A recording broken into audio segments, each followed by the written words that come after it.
안녕하세요. 아리경제TV의 짧고 빠른 3분 부동산입니다. 오늘은 다음 뉴스를 한번 열어봤는데요.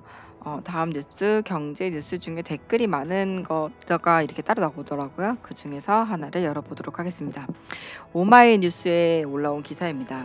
집값 잡겠다며 정부가 열어젖힌 투기 판도라 상자. 빌라와 다세대까지 들썩. 용적률 완화는 답이 아니다. 시중 진담은 오마이뉴스 상근 기자들이 취재 과정에서 겪은 후일담이나 비화, 에피소드 등을 자유로운 방식으로 돌아가면서 쓰는 코너라고 합니다. 어떤 내용이 실려 있는지 한번 같이 볼까요? 집값 폭등으로 비판을 받던 정부가 도심 역세권 용적률 확대 카드를 들고 나왔습니다. 도심의 주택 공급을 확대해 집값을 잡겠다는 게 정부의 의도지만 집값 안정을 가져오기는커녕 오히려 부동산 투기의 판도라 상자를 열어버린 것은 아닌지 우려가 커지고 있습니다. 문재인 대통령은 지난 18일 신년 기자회견에서 주택 공급 확대를 공언했습니다. 이어 정부는 하루 뒤 파격적인 용적률 확대안을 내놨습니다. 바로 700%까지 상향하겠다고 했던 내용인데요. 이렇게 도시의 균형을 잡아주는 역할을 하는 용적률을 역세권 주변 지역에 대해서 최대 700%까지 늘려준다는 겁니다. 종전에 3층짜리 저층 건물만 지을 수 있었던 땅이 7층짜리 건물을 지을 금싸라기 땅으로 변하게 됩니다. 서울 지역 약 100여 개 지하철역 주변이 고밀 개발 특혜를 받게 됩니다. 풀어버린 용적률 제한, 투기꾼들의 환호. 누가 좋을까요? 이 용적률 제한, 과연 정말 서민들에게 좋은 걸까요? 서울 역세권에 땅 가지고 있는 사람은 지금 춤판을 벌이고 있을 겁니다. 더 많은 건물을 지어 팔 수 있게 되니 앉아서 돈이 굴러오는 격입니다. 불로소득이란 말은 이럴 때 쓰는 겁니다.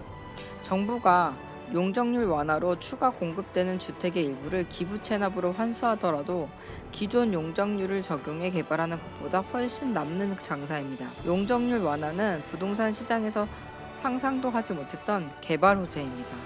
부동산 업계 관계자는 계획이 확장되면 일단 역세권 주변 땅값이 급등할 가능성이 있다며 강북 아파트 밀집 지역도 사업성 향상에 따라 재건축을 추진하면서 아파트 가격을 자극할 것이라고 밝혔습니다. 이미 부동산 투기꾼들은 움직이고 있습니다. 이제 정부의 용적률 특혜 계획까지 확정됐으니 역세권 인근 빌라, 다세대 주택 상승세는 더 커질 것 같습니다.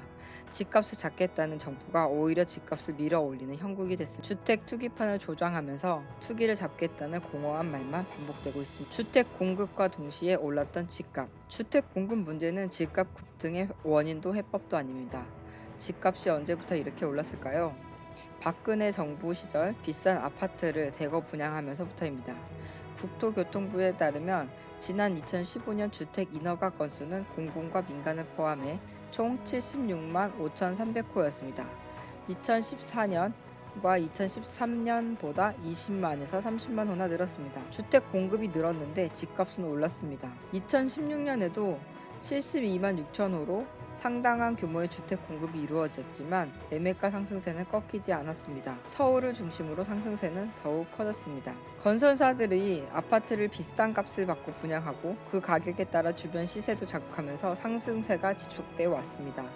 수요 공급에 따라 가격이 적정 수준을 찾아가는 시장 자율 조정 기능은 작동하지 않았습니다. 문제는 공급이 아닙니다. 투기를 조장하는 부동산 시장 질서가 문제입니다. 정부는 지난 2017년 8월 2일 대책을 시작으로 20번이 넘는 부동산 대책을 내놨지만 무용지물이었습니다. 핀셋 대책 등으로 오히려 투기꾼들이 움직일 공간을 열어두는 맹탕 정책이었기 때문입니다. 그 와중에 오히려 다주택자, 임대사업자에겐 세금 특혜를 줬고 지금도 그 특혜를 유지하고 있습니다. 종합부동산세를 올린다고는 하지만 투기로 벌어들이는 불로소득에 비하면 여전히 세 발의 피 수준입니다. 정부는 투기꾼들에게 휘둘리고 있습니다. 주택 공급이라는 틀린 해법으로 방향을 전환하고 무작정 공급만 늘리려다 보니 용적률 완화와 같은 정책들만 쏟아집니다. 투기꾼들과 토건 세력들은 환호성을 지르고 있을 겁니다. 보수 언론들은 신이 나서 규제를 더 풀어라고 정부를 압박하고 있습니다. 집값 급등과 출산율의 추락, 문재인 정부 들어 심각해진 집값 급등은 국가의 위례를 좀먹고 있습니다. 비싼 집값은 출생률의 감소에 직간접적 영향을 미치고 있습니다.